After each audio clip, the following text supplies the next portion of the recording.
Hi guys, good day. So, noise test tayo. So, as you can see, I've been running the rig all night and still performance is the same.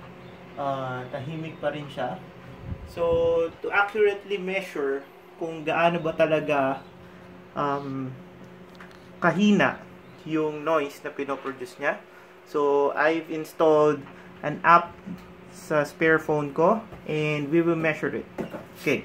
So, stop talking and let's measure pag malapitan.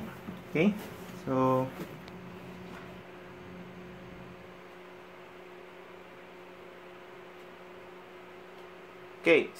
it's around 65 decibels pag malapitan. Okay? So, now, ilalayo ko yung cellphone and let's check yung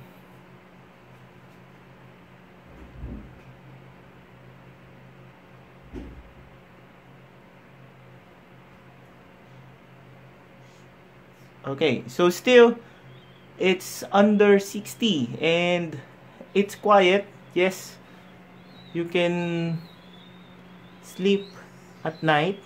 Especially this unit is inside our bedroom and wala siyang noise. So, I'll keep track of the noise by logging it to a paper and then I'll track if there's any changes every day kung lumalakas ba or humihina yung noise produced by the GPUs and nung unit.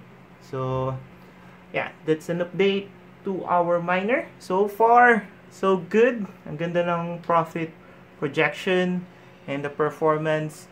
And as you can see, it's wireless. There's no keyboard, there's no mouse. And I'm accessing it remotely.